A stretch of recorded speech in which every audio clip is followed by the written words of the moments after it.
How's it going, everyone? In today's video, I'll show you on how you can create yourself a practice level for OSU. So let's go ahead and say that I'm practicing this specific level right here. And then I'm going to navigate on the hardest level, which is going to be this one. I'm going to right click on it, click on edit. And from here, you want to navigate through the part that you specifically want to practice, or you could just go ahead and use this level as your own.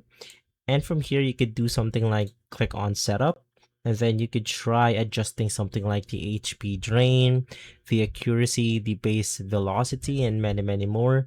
If you want to slow the level down in order to actually practice on it, you could do something like navigate on timing to do so. But let's say that I only want to practice on this specific part of the level. What you want to do is to just copy the part that you want to practice. So let's say that it's going to be this only specific part right here. And then right after, you could press Control C.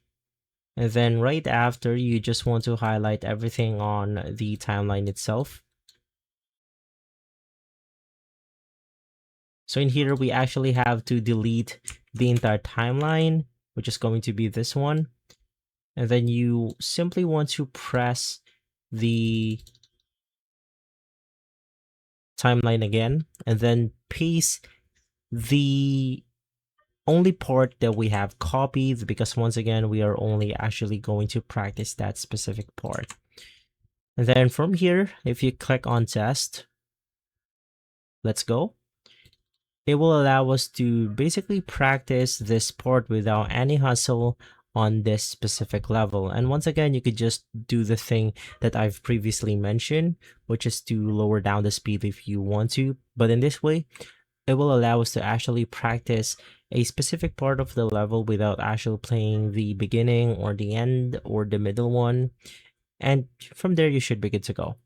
If this video has been helpful, leave a like, subscribe, and follow us for more videos like this. Thanks for watching.